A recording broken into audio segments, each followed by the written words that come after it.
அறம் செய்ய விரும்பு நேயர்களுக்கு என் இனிய வணக்கம். நான் உங்கள் செந்தில்குமார். இன்று நாம் பார்க்கவிருக்கும் காணொளி நேற்று நடந்த நாடாளுமன்ற தேர்தலின் பொழுது ஜனநாயக முறைப்படி தன்னுடைய வாக்கினை செலுத்திவிட்டு தியாகத்தா சின்னம்மா அவர்கள் செய்தியாளர்களின் சந்திப்பில் கூறியது பற்றியும், அதற்கு வழக்கம் போல ஜெயக்குமார் அவர்கள் எதிர்ப்பினை தெரிவித்ததும் தான் நாம் இந்த காணொளியில் இன்று பார்க்கவிருக்கின்றோம். வாருங்கள் காணொளிக்குள் செல்லலாம்.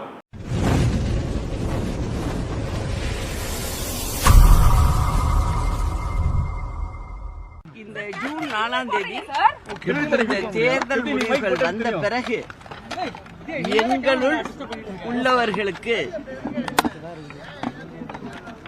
திருந்துவதற்கு ஒரு நல்ல தேர்தலாக இது அமையும். அவர்கள் போட்ட தப்பு கணக்குக்கு ஒரு முடிவு வரும் என்பதையும் நான் சொல்லிக் கொள்கிறேன். அதனால் வரும் 26 எங்களுடைய காலமாக நேற்று நடந்த நாடாளுமன்ற தேர்தலின் பொழுது தியாகத்தா சின்னம்மா அவர்கள் ஜனநாயக முறைப்படி தன்னுடைய வாக்கினை செலுத்திவிட்டு செய்தியாளர்களின் சந்திப்பின் பொழுது கூறியது என்னவென்றால், இந்த நாடாளுமன்ற தேர்தல் எங்களுள் இருப்பவர்கள் திருந்துவதற்கு ஒரு வாய்ப்பாக இந்த தேர்தல் அமையும் என்றும், அவர்கள் போட்ட தப்பு கணக்கு இந்த தேர்தலில் வெளிப்படும் என்றும் தியாகத்தா சின்னம்மா அவர்கள் கூறியிருந்தார். அது மட்டுமல்ல, நடக்கவிருக்கக்கூடிய 26ஆம் ஆண்டு சட்டமன்ற தேர்தலிலும் எங்களது தலைமையின் கீழ்தான் அதிமுக செயல்படும் என்று தியாகத்தா சின்னம்மா அவர்கள் கூறியிருந்தார். இதற்கு வழக்கம் போல தன்னுடைய எதிர்ப்பினை தெரிவித்திருந்தார் மதிப்பிற்குரிய ஜெயக்குமார் அவர்கள். இந்த ஜெயக்குமார் அவர்களுக்கு நம் தியாகத்தா சின்னம்மா அவர்கள் எது கூறினாலும் கூட எதிர்ப்பினை தெரிவிப்பது மட்டும்தான் அவருக்கு வேலையாக இருக்கின்றது. இன்று தமிழ்நாட்டில் இருக்கக்கூடிய அண்ணா திராவிட முன்னேற்ற கழகத்தின் உண்மையான தொண்டர்கள் மட்டும் அல்ல, தமிழ்நாட்டில் இருக்கக்கூடிய ஒட்டுமொத்த தமிழ்நாட்டு மக்களும் இன்று ஜெயக்குமார் அவர்களுக்கும் எடப்பாடி பழனிசாமிக்கும் பாடம் புகட்ட தயாராகிவிட்டார்கள். இவர்களிடத்தில் நாங்கள் எழுப்பக்கூடிய கேள்விகள் ஒன்று மட்டும்தான். உங்களது தலைமையை ஏற்ற பிறகு அண்ணா திராவிட முன்னேற்ற கழகம் என்னும் மாபெரும் இயக்கம் தொடர்ந்து தோல்வியை சந்தித்து கொண்டிருக்கின்றதே, அதற்கு காரணம் யார் என்ற கேள்வியை நாங்கள் முன்வைக்கின்றோம். அதற்கும் இவர்கள் பிஜேபி தான் காரணம், அண்ணாமலை தான் காரணம், குப்பனோ சுப்பனோ யாரோ ஒருவரின் மீது இந்த பழியை தூக்கி போடுகின்றார் ஜெயக்குமாரும் எடப்பாடி பழனிசாமியும். ஆனால் இது உண்மை அல்ல. நடக்கவிருக்கக்கூடிய நாடாளுமன்ற தேர்தலில் இவர்கள் தோல்வியை சந்தித்தால் இந்த தோல்விக்கு யார் காரணம் என்று இவர்களே ஒப்புக்கொள்வார்களா? அப்படி இவர்களின் தோல்விகளுக்கு இவர்கள்தான் காரணம் என்று இவர்கள் ஒப்புக்கொண்டால் இவர்கள்தான் சிறந்த தலைவர். ஆனால் இவர்கள் வழக்கம் போல இவிஎம் மிஷின் மீதும் அல்லது வேறு யாரோ ஒருவரின் மீதும் தன்னுடைய பழிகளை தூக்கி போட்டுவிட்டு நாங்கள் உத்தமர்கள் என்று கூறிக்கொண்டிருக்கின்றார்கள் இந்த ஜெயக்குமாரும் எடப்பாடி பழனிசாமியும். அண்ணா திராவிட முன்னேற்ற கழகம் என்பது தொடர்ந்து வெற்றியையே சந்தித்து கொண்டிருந்த கழகம்.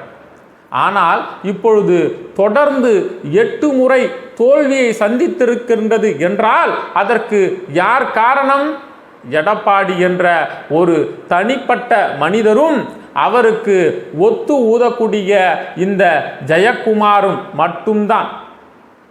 வேறு யாரையும் நாம் பழிக்கு உள்ளாக்க முடியாது.